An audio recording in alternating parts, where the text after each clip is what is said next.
شروع اللہ کے نام سے جو بڑا مہربان نہایت رحم والا ہے۔ کاف ہا یا عین صاد، یہ تمہارے پروردگار کی مہربانی کا بیان ہے جو اس نے اپنے بندے زکریا پر کی تھی، جب انہوں نے اپنے پروردگار کو دبی آواز سے پکارا اور کہا کہ اے میرے پروردگار، میری ہڈیاں بڑھاپے کے سبب کمزور ہو گئی ہیں اور سر شعلہ مارنے لگا ہے، اور اے میرے پروردگار، میں تجھ سے مانگ کر کبھی محروم نہیں رہا، اور میں اپنے بعد اپنے بھائی بندوں سے ڈرتا ہوں، اور میری بیوی بانجھ ہے، تو مجھے اپنے پاس سے ایک وارث عطا فرما جو میری اور اولاد یعقوب کی میراث کا مالک ہو، اور اے میرے پروردگار اس کو خوش اتوار بنائیو۔ اے زکریا، ہم تم کو ایک لڑکے کی بشارت دیتے ہیں جس کا نام یحییٰ ہے، اس سے پہلے ہم نے اس نام کا کوئی شخص پیدا نہیں کیا۔ انہوں نے کہا، پروردگار، میرے ہاں کس طرح لڑکا ہوگا جس حال میں میری بیوی بانجھ ہے اور میں بڑھاپے کی انتہا کو پہنچ گیا ہوں؟ حکم ہوا کہ اسی طرح ہوگا۔ تمہارے پروردگار نے فرمایا ہے کہ مجھے یہ آسان ہے، اور میں پہلے تم کو بھی تو پیدا کر چکا ہوں اور تم کچھ چیز نہ تھے۔ کہا کہ پروردگار میرے لیے کوئی نشانی مقرر فرما۔ فرمایا، نشانی یہ ہے کہ تم صحیح و سالم ہو کر 3 رات دن لوگوں سے بات نہ کر سکو گے۔ پھر وہ عبادت کے حجرے سے نکل کر اپنی قوم کے پاس آئے تو ان سے اشارے سے کہا کہ صبح و شام خدا کو یاد کرتے رہو۔ اے یحییٰ، ہماری کتاب کو زور سے پکڑے رہو، اور ہم نے ان کو لڑکپن ہی میں دانائی عطا فرمائی تھی، اور اپنے پاس سے شفقت اور پاکیزگی دی تھی، اور وہ پرہیزگار تھے، اور ماں باپ کے ساتھ نیکی کرنے والے تھے، اور سرکش اور نافرمان نہیں تھے۔ اور جس دن وہ پیدا ہوئے، اور جس دن وفات پائیں گے، اور جس دن زندہ کر کے اٹھائے جائیں گے، ان پر سلام اور رحمت ہے۔ اور کتاب قرآن میں مریم کا بھی مذکور کرو، جب وہ اپنے لوگوں سے الگ ہو کر مشرق کی طرف چلی گئیں تو انہوں نے ان کی طرف سے پردہ کر لیا۔ اس وقت ہم نے ان کی طرف اپنا فرشتہ بھیجا تو وہ ان کے سامنے ٹھیک آدمی کی شکل بن گیا۔ مریم بولی کہ اگر تم پرہیزگار ہو تو میں تم سے خدا کی پناہ مانگتی ہوں۔ انہوں نے کہا کہ میں تو تمہارے پروردگار کا بھیجا ہوا یعنی فرشتہ ہوں، اور اس لیے آیا ہوں کہ تمہیں پاکیزہ لڑکا بخشوں۔ مریم نے کہا کہ میرے ہاں لڑکا کیوں کر ہوگا، مجھے کسی بشر نے چھوا تک نہیں، اور میں بدکار بھی نہیں ہوں۔ فرشتے نے کہا کہ یوں ہی ہوگا، تمہارے پروردگار نے فرمایا کہ یہ مجھے آسان ہے، اور میں اسے اسی طریق پر پیدا کروں گا تاکہ اس کو لوگوں کے لیے اپنی طرف سے نشانی اور ذریعہ رحمت و مہربانی بناؤں، اور یہ کام مقرر ہو چکا ہے۔ تو وہ اس بچے کے ساتھ حاملہ ہو گئیں اور اسے لے کر ایک دور جگہ چلی گئیں۔ پھر درد ذہ ان کو کھجور کے تنے کی طرف لے آیا، کہنے لگیں کہ کاش میں اس سے پہلے مر چکتی اور بھولی بسری ہو گئی ہوتی۔ اس وقت ان کے نیچے کی جانب سے فرشتے نے ان کو آواز دی کہ غمناک نہ ہو، تمہارے پروردگار نے تمہارے نیچے ایک چشمہ پیدا کر دیا ہے، اور کھجور کے تنے کو پکڑ کر اپنی طرف ہلاؤ، تم پر تازہ تازہ کھجوریں جھڑ پڑیں گی، کھاؤ اور پیو اور آنکھیں ٹھنڈی کرو۔ اگر تم کسی آدمی کو دیکھو تو کہنا کہ میں نے خدا کے لیے روزے کی منت مانی، تو آج میں کسی آدمی سے ہرگز کلام نہیں کروں گی۔ پھر وہ اس بچے کو اٹھا کر اپنی قوم کے لوگوں کے پاس لے آئیں۔ وہ کہنے لگے کہ مریم، یہ تو نے برا کام کیا۔ اے ہارون کی بہن، نہ تو تیرا باپ ہی بد اتوار آدمی تھا اور نہ تیری ماں ہی بدکار تھی۔ تو مریم نے اس لڑکے کی طرف اشارہ کیا۔ وہ بولے کہ ہم اس سے کہ گود کا بچہ ہے کیوں کر بات کریں۔ بچے نے کہا کہ میں خدا کا بندہ ہوں، اس نے مجھے کتاب دی ہے اور نبی بنایا ہے، اور میں جہاں ہوں اور جس حال میں ہوں مجھے صاحب برکت کیا ہے، اور جب تک زندہ ہوں مجھ کو نماز اور زکوٰۃ کا ارشاد فرمایا ہے، اور مجھے اپنی ماں کے ساتھ نیک سلوک کرنے والا بنایا ہے، اور سرکش و بدبخت نہیں بنایا۔ اور جس دن میں پیدا ہوا اور جس دن مروں گا اور جس دن زندہ کر کے اٹھایا جاؤں گا، مجھ پر سلام و رحمت ہے۔ یہ مریم کے بیٹے عیسیٰ ہیں، اور یہ سچی بات ہے جس میں لوگ شک کرتے ہیں۔ خدا کو سزاوار نہیں کہ کسی کو بیٹا بنائے، وہ پاک ہے۔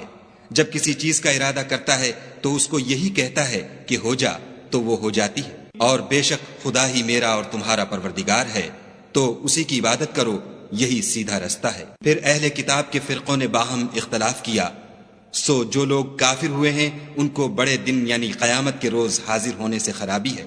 وہ جس دن ہمارے سامنے آئیں گے کیسے سننے والے اور کیسے دیکھنے والے ہوں گے، مگر ظالم آج صریح گمراہی میں ہیں۔ اور ان کو حسرت و افسوس کے دن سے ڈرا دو جب بات فیصل کر دی جائے گی، اور ہے ہاتھ وہ غفلت میں پڑے ہوئے ہیں اور ایمان نہیں لاتے۔ ہم ہی زمین کے اور جو لوگ اس پر بستے ہیں ان کے وارث ہیں، اور ہماری ہی طرف ان کو لوٹنا ہوگا۔ اور کتاب میں ابراہیم کو یاد کرو، بے شک وہ نہایت سچے پیغمبر تھے۔ جب انہوں نے اپنے باپ سے کہا کہ ابا آپ ایسی چیزوں کو کیوں پوجتے ہیں جو نہ سنیں اور نہ دیکھیں اور نہ آپ کے کچھ کام آ سکیں؟ ابا مجھے ایسا علم ملا ہے جو آپ کو نہیں ملا، تو میرے ساتھ ہو جئے، میں آپ کو سیدھی راہ پر چلا دوں گا۔ ابا شیطان کی پوجا نہ کیجیے، بے شک شیطان خدا کا نافرمان ہے۔ ابا مجھے ڈر لگتا ہے کہ آپ کو خدا کا عذاب آ پکڑے تو آپ شیطان کے ساتھی ہو جائیں۔ اس نے کہا کہ ابراہیم، کیا تو میرے معبودوں سے برگشتہ ہے؟ اگر تو باز نہ آئے گا تو میں تجھے سنسار کروں گا اور تو ہمیشہ کے لیے مجھ سے دور ہو جا۔ ابراہیم نے السلام علیکم کہا اور کہا کہ میں آپ کے لیے اپنے پروردگار سے بخشش مانگوں گا، بے شک وہ مجھ پر نہایت مہربان ہے، اور میں آپ لوگوں سے اور جن کو آپ خدا کے سوا پکارا کرتے ہیں ان سے کنارہ کرتا ہوں اور اپنے پروردگار ہی کو پکاروں گا۔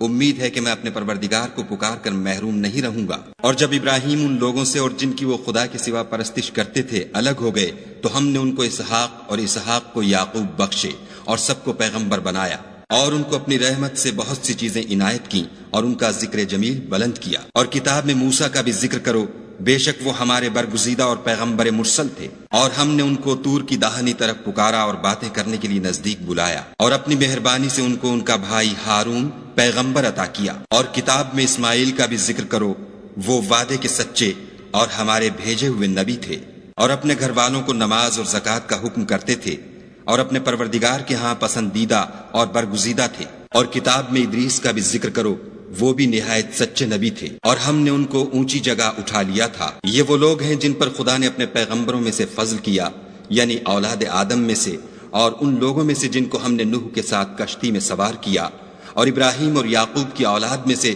اور ان لوگوں میں سے جن کو ہم نے ہدایت دی اور برگزیدہ کیا۔ جب ان کے سامنے ہماری آیتیں پڑھی جاتی تھیں تو سجدے میں گر پڑتے اور روتے رہتے تھے۔ پھر ان کے بعد چند ناخلف ان کے جانشین ہوئے جنہوں نے نماز کو چھوڑ دیا، گویا اسے کھو دیا، اور خواہشات نفسانی کے پیچھے لگ گئے، سو عنقریب ان کو گمراہی کی سزا ملے گی۔ ہاں، جس نے توبہ کی اور ایمان لایا اور عمل نیک کیے تو ایسے لوگ بہشت میں داخل ہوں گے اور ان کا ذرا نقصان نہ کیا جائے گا، یعنی بہشت جاودانی میں جس کا خدا نے اپنے بندوں سے وعدہ کیا ہے اور جو ان کی آنکھوں سے پوشیدہ ہے، بے شک اس کا وعدہ نیکوکاروں کے سامنے آنے والا ہے۔ وہ اس میں سلام کے سوا کوئی بیہودہ کلام نہ سنیں گے، اور ان کے لیے صبح و شام کھانا تیار ہوگا۔ یہی وہ جنت ہے جس کا ہم اپنے بندوں میں سے ایسے شخص کو مالک بنائیں گے جو پرہیزگار ہوگا۔ اور فرشتوں نے پیغمبر کو جواب دیا کہ ہم تمہارے پروردگار کے حکم کے سوا اتر نہیں سکتے، جو کچھ ہمارے آگے ہے اور جو پیچھے ہے اور جو ان کے درمیان ہے سب اسی کا ہے، اور تمہارا پروردگار بھولنے والا نہیں، یعنی آسمان اور زمین کا اور جو ان دونوں کے درمیان ہے سب کا پروردگار۔ تو اسی کی عبادت کرو اور اس کی عبادت پر ثابت قدم رہو، بھلا تم کوئی اس کا ہم نام جانتے ہو؟ اور کافر انسان کہتا ہے کہ جب میں مر جاؤں گا تو کیا زندہ کر کے نکالا جاؤں گا؟ کیا ایسا انسان یاد نہیں کرتا کہ ہم نے اس کو پہلے بھی تو پیدا کیا تھا اور وہ کچھ بھی چیز نہ تھا؟ تمہارے پروردگار کی قسم، ہم ان کو جمع کریں گے اور شیطانوں کو بھی، پھر ان سب کو جہنم کے گرد حاضر کریں گے اور وہ گھٹنوں پر گرے ہوئے ہوں گے۔ پھر ہر جماعت میں سے ہم ایسے لوگوں کو کھینچ نکالیں گے جو خدا سے سخت سرکشی کرتے تھے، اور ہم ان لوگوں سے خوب واقف ہیں جو ان میں داخل ہونے کے زیادہ لائق ہیں، اور تم میں کوئی شخص نہیں مگر اسے اس پر گزرنا ہوگا، یہ تمہارے پروردگار پر لازم اور مقرر ہے۔ پھر ہم پرہیزگاروں کو نجات دیں گے اور ظالموں کو اس میں گھٹنوں کے بل پڑا ہوا چھوڑ دیں گے۔ اور جب ان لوگوں کے سامنے ہماری آیتیں پڑھی جاتی ہیں تو جو کافر ہیں وہ مومنوں سے کہتے ہیں کہ دونوں فریق میں سے مکان کس کے اچھے اور مجلسیں کس کی بہتر ہیں، اور ہم نے ان سے پہلے بہت سی امتیں ہلاک کر دیں، وہ لوگ ان سے ٹھاٹھ اور نمود میں کہیں اچھے تھے۔ کہہ دو کہ جو شخص گمراہی میں پڑا ہوا ہے خدا اس کو آہستہ آہستہ مہلت دیے جاتا ہے، یہاں تک کہ جب اس چیز کو دیکھ لیں گے جس کا ان سے وعدہ کیا جاتا ہے، خواہ عذاب اور خواہ قیامت، تو اس وقت جان لیں گے کہ مکان کس کا برا ہے اور لشکر کس کا کمزور ہے۔ اور جو لوگ ہدایت یاب ہیں خدا ان کو زیادہ ہدایت دیتا ہے، اور نیکیاں جو باقی رہنے والی ہیں وہ تمہارے پروردگار کے صلے کے لحاظ سے خوب اور انجام کے اعتبار سے بہتر ہیں۔ بھلا تم نے اس شخص کو دیکھا جس نے ہماری آیتوں سے کفر کیا اور کہنے لگا کہ اگر میں اثر نو زندہ ہوا بھی تو یہی مال اور اولاد مجھے وہاں ملے گا؟ کیا اس نے غیب کی خبر پالی ہے یا خدا کے یہاں سے عہد لے لیا ہے؟ ہرگز نہیں، یہ جو کچھ کہتا ہے ہم اس کو لکھتے جاتے اور آہستہ آہستہ عذاب بڑھاتے جاتے ہیں، اور جو چیزیں یہ بتاتا ہے ان کے ہم وارث ہوں گے، اور یہ اکیلا ہمارے سامنے آئے گا۔ اور ان لوگوں نے خدا کے سوا اور معبود بنا لیے ہیں تاکہ وہ ان کے لیے موجب عزت و مدد ہوں۔ ہرگز نہیں، وہ معبودان باطل ان کی پرستش سے انکار کریں گے اور ان کے دشمن و مخالف ہوں گے۔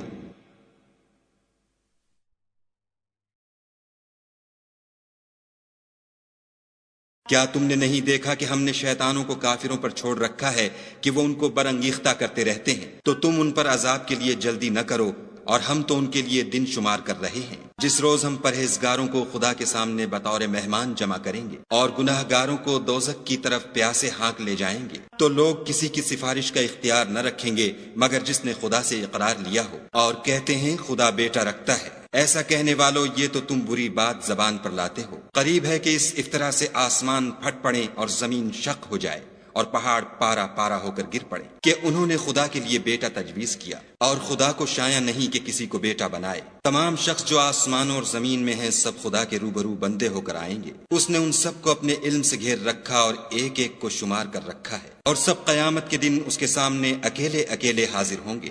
اور جو لوگ ایمان لائے اور عمل نیک کیے، خدا ان کی محبت مخلوقات کے دل میں پیدا کر دے گا۔ اے پیغمبر صلی اللہ علیہ وآلہ وسلم، ہم نے یہ قرآن تمہاری زبان میں آسان نازل کیا ہے تاکہ تم اس سے پرہیزگاروں کو خوشخبری پہنچا دو اور جھگڑالوؤں کو ڈر سنا دو۔